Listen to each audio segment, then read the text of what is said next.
ये बताओ किसके लिए? जो ये लोग कैंपेन चलाते थे, जंगल राज की बात करते थे, उसके पक्ष में पढ़े लिखे लोगों का वोट आया और राम राज्य की पार्टी तीसरे नंबर पर चली गई। ये स्थिति है। तो इस स्थिति में मेरा और खास करके जो इलेक्शन कमीशन है उसी को मैं 6 सवाल रखना चाहता हूं, जिसमें चुनाव आयोग का स्वयं से मूलभूत 6 सवाल पूछना चाहता हूं और जवाब इस सदन के पटल पर रखना चाहता हूं, क्योंकि चुनाव आयोग को जे भी संस्था बना के प्रजातंत्र और जमहूरियत में पर कई प्रश्न खड़ा होते हैं। पहला सवाल है, क्या चुनाव आयोग द्वारा वोटर आईडी कार्ड व आधार कार्ड को सबूत मानने से इनकार करना चाहिए? जवाब नहीं, क्योंकि आधार व वोटर आईडी कार्ड कई सालों से गरीबों, मजदूरों, महिलाओं, छात्रों, सीजनल दिहाड़ी करने वाले लोगों और वंचितों की पहचान है। दूसरा सवाल, क्या चुनाव आयोग को अपनी कानूनी जिम्मेवारियों के बारे में सुप्रीम कोर्ट को याद दिलाना पड़ेगा? जवाब नहीं, क्योंकि यह उनका कानूनी और संवैधानिक दायित्व है। तीसरा सवाल, क्या चुनाव आयोग पर यह जिम्मेवारी नहीं कि वह उन लाखों नामों की सूची सार्वजनिक करे, वह बार बार एडवर्टाइज करे जिनके नाम वोटर लिस्ट से काटे जा रहे हैं? जवाब हाँ, पर इसके बावजूद बिहार में 65 लाख काटे गए नामों की सूची सुप्रीम कोर्ट के आदेश के बाद ही जारी की। चौथा सवाल, क्या चुनाव आयोग को मशीन रीडेबल वोटर लिस्ट जारी नहीं करनी चाहिए? जवाब हाँ, क्योंकि लोकतांत्रिक शुचिता की यह गारंटी है। पांचवां सवाल, क्या चुनाव आयोग को नए सिरे से वोटर लिस्ट बनाने के बारे में बीएलओस को केवल 1 दिन की ट्रेनिंग देनी चाहिए? जवाब नहीं, क्योंकि एक वोटर भी गलत काट दिया या जोड़ दिया जाए तो चुनाव की शुचिता समाप्त हो जाएगी और शायद इसीलिए मजबूरी में 40 से अधिक बीएलओस आत्महत्या कर चुके हैं।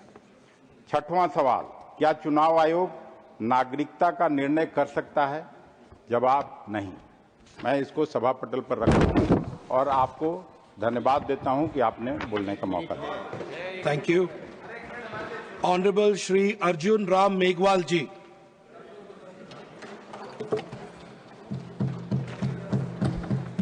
धन्यवाद उपसभापति जी।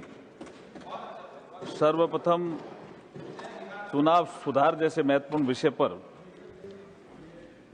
जो चर्चा हो रही है, आपने मुझे बोलने का अवसर दिया, मैं आपको धन्यवाद देता हूं। सुधारों के इस कालखंड में चुनाव सुधार से संबंधित चर्चा के दौरान जो विषय उभर करके आए, वो वे विषय एक बार आपके ध्यान में ला रहा हूं। वाइस चेयरमैन सर, आपके ध्यान में ला रहा हूं। एक तो विषय आया कि चुनाव आयोग में जो कमिश्नर और चीफ इलेक्शन कमिश्नर की नियुक्ति की जो समिति है, उसमें मुख्य न्यायाधीश क्यों नहीं रखा गया, एक विषय आया डिस्कशन के दौरान। दूसरा विषय आया कि 2023 में जो चीफ इलेक्शन कमिश्नर और इलेक्शन कमिश्नर को इम्यूनिटी क्यों दी गई, ये विषय आया। तीसरा विषय आया कि ईवीएम मशीन की जगह मतदान बैलेट पेपर से कराया जाए, ये विषय भी आया। एसआईआर जरूरी क्यों है, ये विषय भी आया। और चुनाव आयोग द्वारा एसआईआर कराने की कॉन्स्टिट्यूशनल अथॉरिटी है क्या, ये विषय भी आया।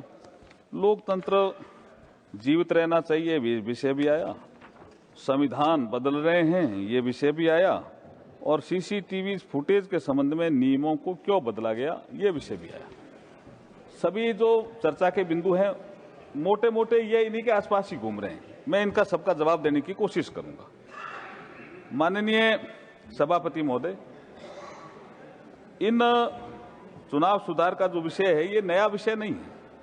हमारा देश लोकतंत्र की जननी के रूप में पूरे विश्व का सबसे बड़ा लोकतंत्र है और चुनावी प्रक्रिया इस लोकतंत्र को निरंतर पुष्पित और पल्लवित करती आ रही है। प्रधानमंत्री श्री नरेंद्र मोदी जी के नेतृत्व में आज हर सेक्टर में रिफॉर्म, परफॉर्म और ट्रांसफॉर्म के मंत्र पर चलकर विकसित भारत के निर्माण की ओर तेजी से आगे भारत बढ़ रहा है।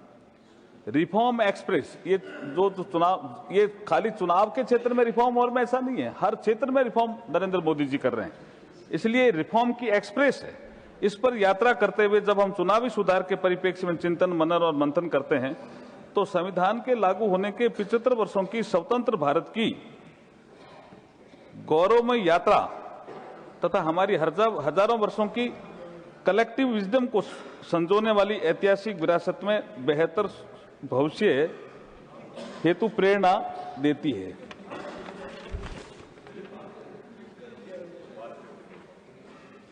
सभापति जी, मैं चुनाव सुधारों की चर्चा को दो भागों में बांटना चाह रहा हूं, आजादी से पहले और आजादी के बाद।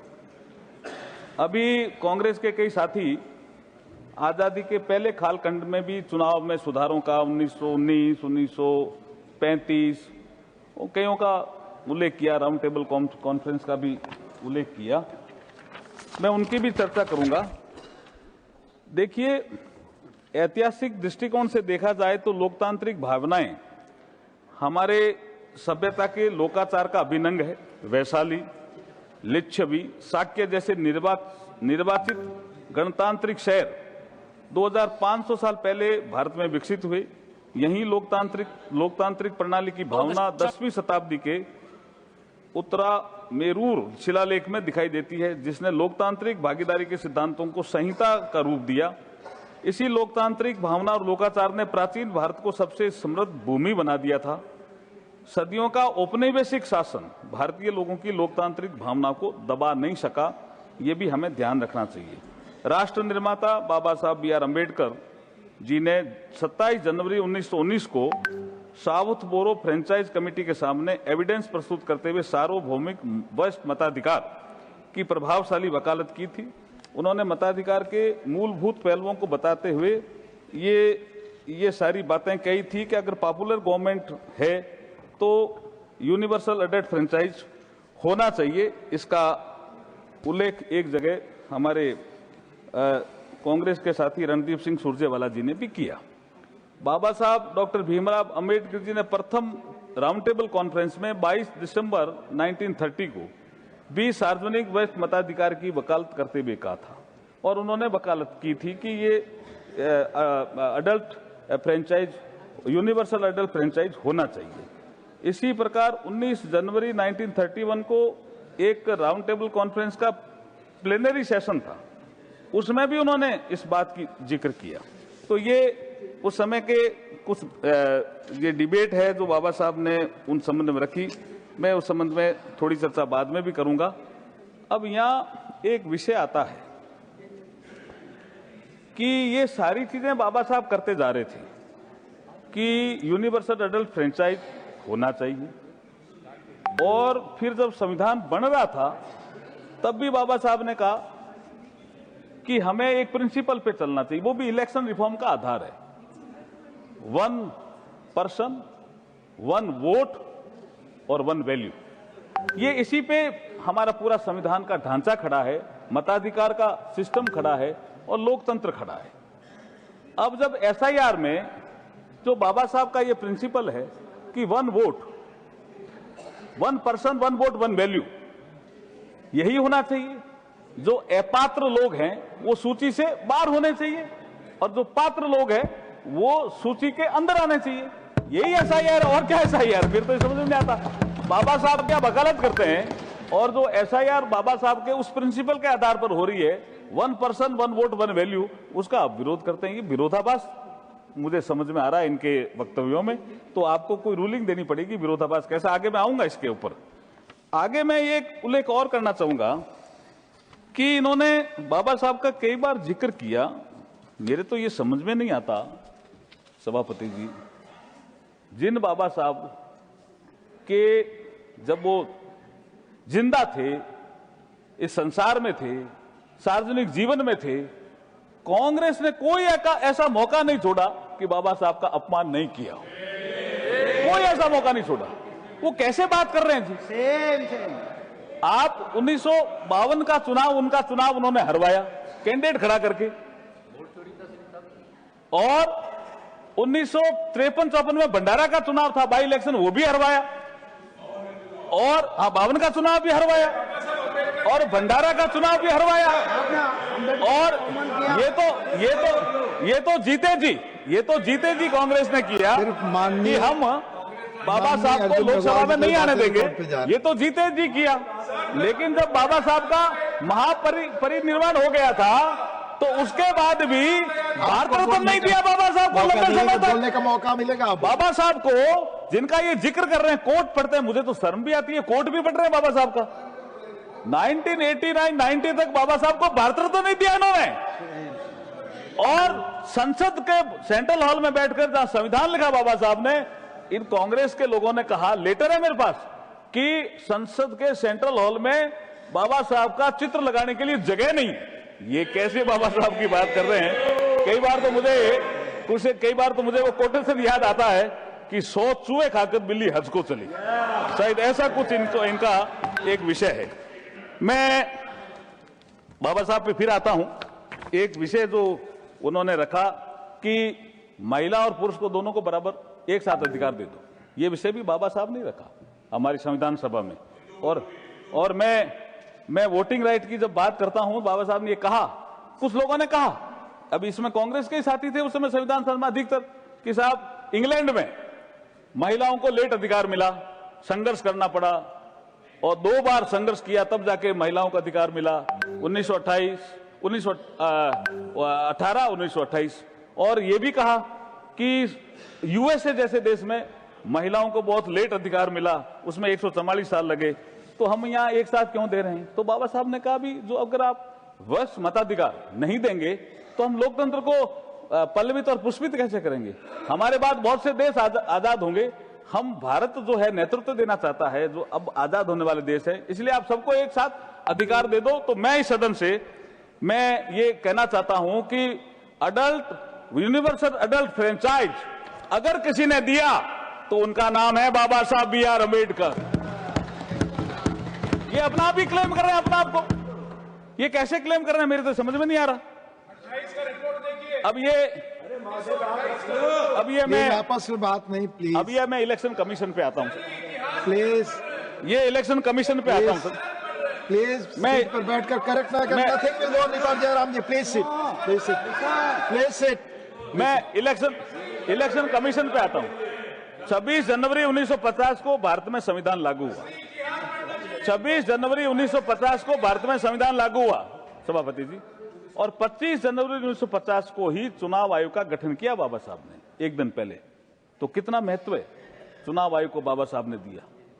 और इसलिए बात समझनी चाहिए कि संविधान निर्माताओं के लिए इलेक्शन कमीशन कितनी महत्वपूर्ण संस्था थी। अब चुनाव आयोग एक संवैधानिक संस्था है। संवैधानिक व्यवस्था के अंतर्गत इलेक्शन कमीशन ऑफ इंडिया को आर्टिकल 3 to 4 के अंतर्गत इलेक्टोरल रोल, ये बहुत महत्वपूर्ण विषय है सर।